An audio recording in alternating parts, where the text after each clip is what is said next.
네, 오늘 증시가 이제 지난주 말 미국 증시가 주말까지 강했죠. 보통의 증시가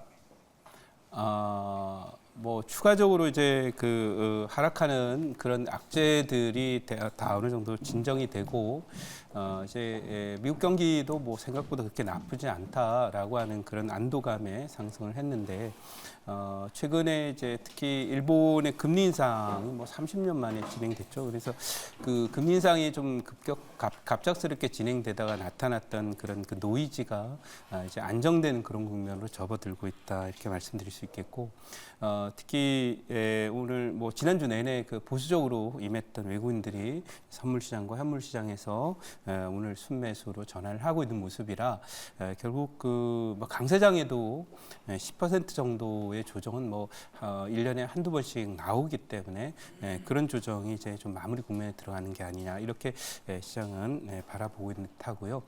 우리 증시도 사실은 그 2,500선이 코스피 지수상으로 붕괴가 됐었기 때문에 이 자리는 작년도 또 재작년에 2,500선 이하에 있었는데 거기까지 한꺼번에 내려온 모습이라서 박스권 하단을 다시 지지하고 상승 턴을 하고 있는 모습이 아니냐 이렇게 봅니다.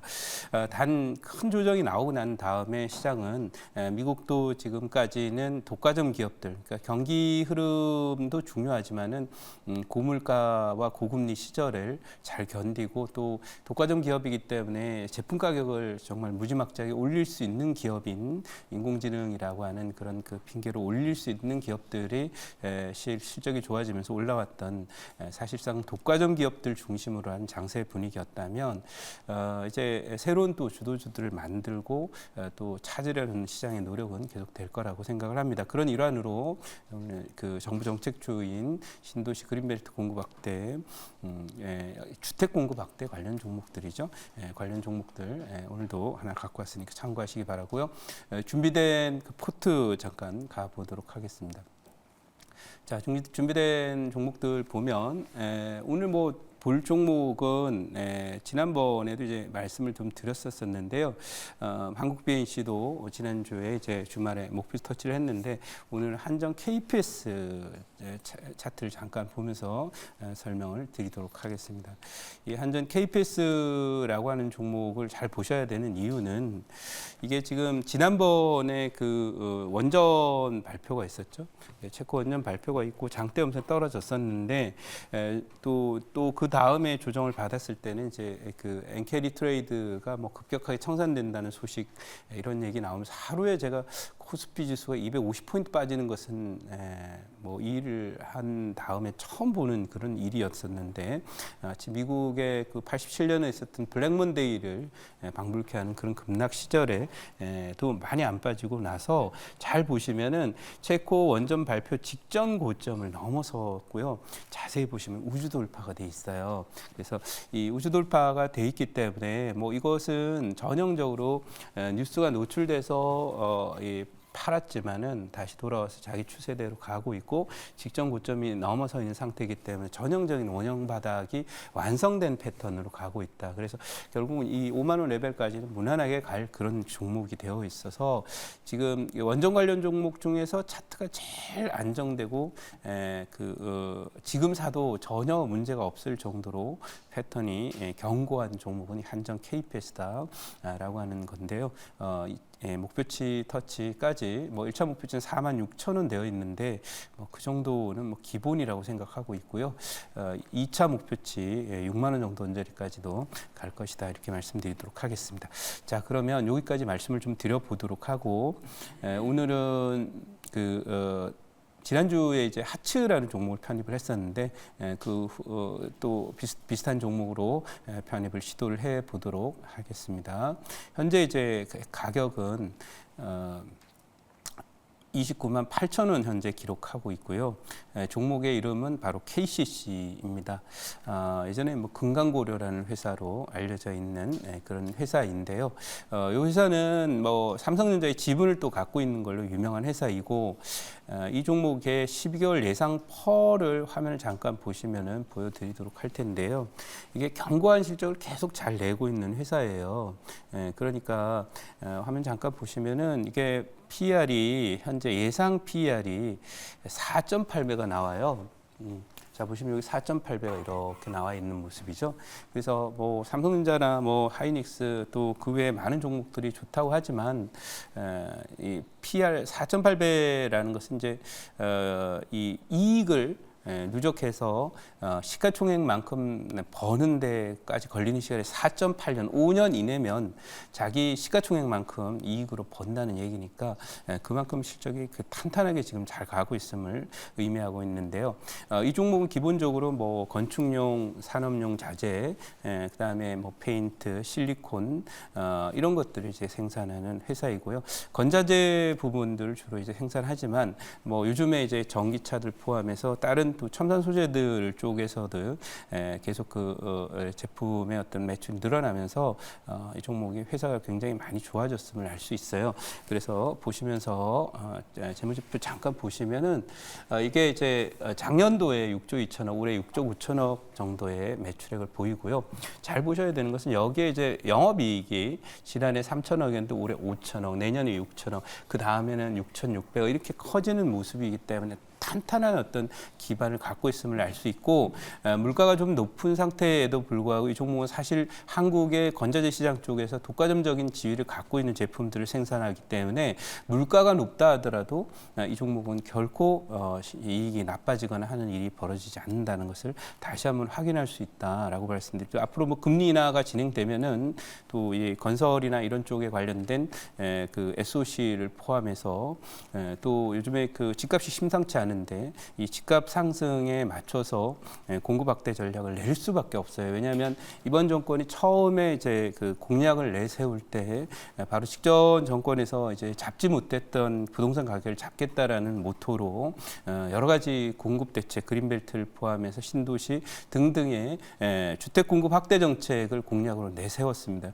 그러면 지금 타이밍에 정확하게 이제 이 요즘에 집값도 급등하고 있기 때문에 거기에 관련된 정책을 본격적으로 내놓기 시작할 타이밍이라는 점에서 관련 그 흐름, 트렌드, 정부 정책에도 주목을 하자. 그리고 글로벌리 금리 인하기이기 때문에 SOC를 포함한 건설 투자와 일자리를 만드는 정책도 함께 진행되니까 기대해도 좋다. 이렇게 말씀드리고 준비된 자료 잠깐 보도록 할게요.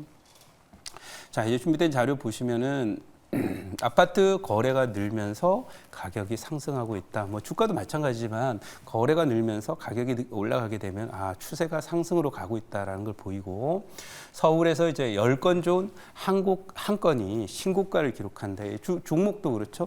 강세장일 때 어떻게 됩니까?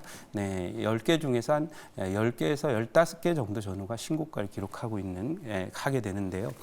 주택 가격도 그렇고요. 7월 신고가율이 연 3개월 상승을 해서 10% 정도. 그러니까 10개 중에 1개는 신고가다 이런 얘기예요. 그리고 지방은 이제 2%대에 그쳐서 아주 특수한 개별 종목들이라고 봐야 되겠죠. 하고 있다라는 걸 보여주고 있어서 집값 상승이 추세로 자리 잡았다는 걸 보여주고 다음 장 한번 보도록 하겠습니다. 자, 다음 장 한번 보면은 서울에 이어서 일단 뭐 대장주가 가게 되면 그 뒤를 위해서 후발주들도 가게 되죠. 대장 비슷한 옐로칩이라고 부를 수 있겠죠. 서울이 블루칩이라면 소위 그 분당, 과천, 구리, 하남은 어떻게 돼요? 옐로칩이라고 보겠죠. 얘들도 상승을 하면서 상승 거래가 절반을 넘어서는 그런 모습들을 보이고 있다. 이렇게 말씀드리고 다음 장 한번 보도록 하겠습니다. 그래서 이제 다음 장 보면 정부가 재건축, 재개발 그 속도를 낼 수 있는 특례법을 추진하겠다 이렇게 얘기를 하고 있는데 이 부분과 관련해서는 집값 상승이라는 트렌드에 걸려 있기 때문에 저는 뭐 야당이 이거 반대하기 어려울 것이라고 생각을 해요. 그러니까 지금 현안이 그렇고 또 지난 정권에서 집값을 못 잡았다라는 그런 그 부정적인 인식 속에서 정권 재창출에 제가 보기엔 실패했다고 생각을 하기 때문에 이 부분들은 뭐 야당이 아무리 그 표를 많이 갖고 있어도 큰 트렌드를 막기는 어려울 것이다 이렇게 말씀을 드려보도록 할게요. 자, 그러면 정책 관련주로서 또 우리가 진짜 필요한 거예요. 네, 서울에 이제 집이 모자라가지고 공급 부족 때문에 나타난 건 10년 가까이 되는 거거든요. 풀어야 되겠죠. 자, 이렇게 보고 질문 받아보고 목표치 말씀드리도록 하겠습니다. 네, 제가 질문을 해보도록 하겠습니다. 네. 이제 집값 이야기 계속 하셨는데, 네. 자, 집값이 이제 정부가 집값을 또 잡기 위해 가지고 여러 가지 뭐 그린벨트 해제라든가 뭐 대출 규제랑 이런 얘기도 이제 계속 나오고 있습니다. 그래서 뭐 9월달에 또 아니 8월 말에 또 대책이 또 나올 것 같은데 그것에 관련돼 가지고 또 지수가 종목이 영향을 받을 것 같은데 그 네. 대응은 어떻게 또? 네, 말씀드린 바대로 이게 이제 주택이 그동안에 이제 고금리 여파로 인해서 사실은 그동안에 이제 긴축 여파로 해서 주택이 뭐 여러 가지 문제들이 많았죠. 뭐 부실도 많았었고요. 주택 금융뿐만 아니라 부동산 쪽에 어려운 점이 많았었는데 일단은 강남을 중심으로 한 서울 집값의 상승이 시도가 되면서 이제는 뭐 더 이상 이제 공급 확대를 미룰 수 없는 그런 시점이 되었고 정부는 하반기 내내 더욱더 강력한 대책을 펼 수밖에 없지 않을까 생각하고 이거는 뭐 우리나라 서울의 공급 분족의 문제니까 당연히 국가적인 차원에서 뭐 여야를 불문하고 진행될 수밖에 없는 그런 프로젝트가 될 거다 이렇게 보면서 앞으로도 연말로 가면서 점점점 대책들이 더 많이 나올 거기 때문에 시너지가 되면서 올라가지 않을까 이렇게 생각하고 1차 목표치는요. 1차 목표치는 34만 원 드리도록 하고요. 정고점이죠. 네, 2차 목표치는 42만 원. 네, 손절 라인은 27만 원으로 대응하도록 하겠고요. 오늘 그 4시 30분에 또 무료 방송 진행을 할 거거든요. 그래서 이미 바닥을 이제 쳤기 때문에 이번 지수가 올라오면 얼마 정도 목표치를 갈 건지 또 이번 상승에는 주도적으로 바뀌는 경향이 생길 것으로 예상이 돼서 어떤 쪽에 무릎에 있는 섹터들을 공략할 건지에 대한 아이디어 드릴 테니까 4시 30분 무료 방송에 많이들 오셨으면 좋겠습니다.